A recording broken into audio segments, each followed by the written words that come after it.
कब तक, आखिर कब तक तुम अपने आप से मुंह फेरते रहोगे? कब तक किसी के लिए उसके पीछे भागते रहोगे? उठो और आईने में खुद का चेहरा देखो। क्या तुम वही हो? क्या तुम इसीलिए दुनिया में आए हो कि किसी एक के पीछे अपनी पूरी जिंदगी गुजार दो? नहीं, तुम इसलिए नहीं आए हो।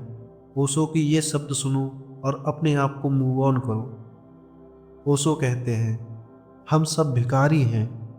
ये बात सुनकर आपको हंसना नहीं है, ये सच है। हम प्यार की भीख मांगते हैं। हम चाहते हैं कि कोई आए और हमें प्यार करे, हमें स्पेशल फील कराए, तब हम खुश होंगे। तुमने अपनी खुशी की चाबी किसी और की जेब में डाल दी है। अब वो क्या करता है?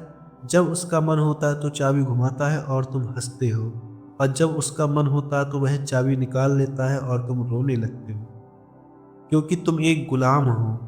और याद रखना, गुलामों से कोई प्यार नहीं करता, गुलामों पर तो सिर्फ दया की जाती है।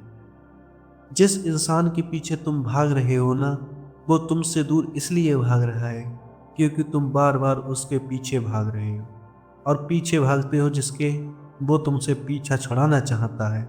ये तो आपने खुद महसूस ही किया होगा।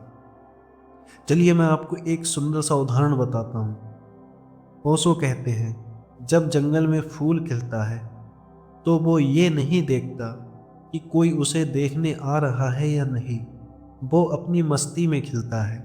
उसकी खुशबू हवाओं में फैलती है, चाहे कोई सूंघने वाला हो या ना हो। लेकिन तुम उस फूल की तरह बिल्कुल नहीं हो, क्योंकि तुम अब सौदागर हो।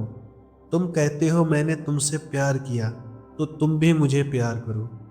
ये प्यार नहीं होता, ये व्यापार होता है।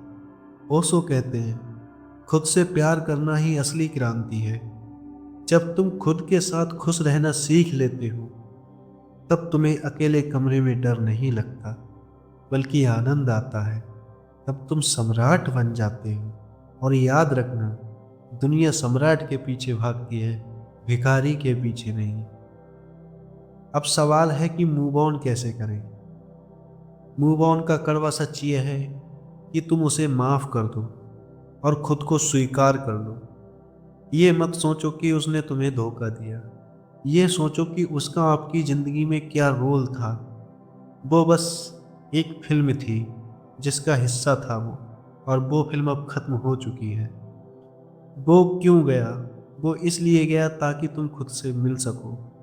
उस खालीपन को किसी और इंसान के भरने की कोशिश मत करना। उस खालीपन को अपनी क्रिएटिविटी से मत भरना, अपने मेडिटेशन से भरो। जिस दिन तुम्हें खुद के साथ कॉफ़ी पीने में मज़ा आने लगेगा, खुद के साथ दिन तुम्हें अकेले पार्क में बैठकर गुजारने में मज़ा आने लगेगा, उस दिन तुम पाओगे वो इंसान जिसकी याद में तुम मर रहे थे। वो अब तुम्हारे लिए मायने नहीं रखता। तो आज तुम्हें मुझसे एक वादा करना होगा कि आज के बाद किसी के पैरों में गिरकर प्यार की भीख नहीं मांगोगे, क्योंकि तुम भिखारी नहीं हो, तुम अपने आप में पर्याप्त हो। भाई तुम पूरा ब्रह्मांड हो। उठो और अपने अस्तित्व का जश्न मनाओ। अगर इस वीडियो ने तुम्हारे अंदर की आग को जलाया है तो चैनल को सब्सक्राइब जरूर करना, और जो भी इस सिचुएशन से गुजर रहे हैं उन्हें ये वीडियो भेजना, शायद उनके काम आए। धन्यवाद।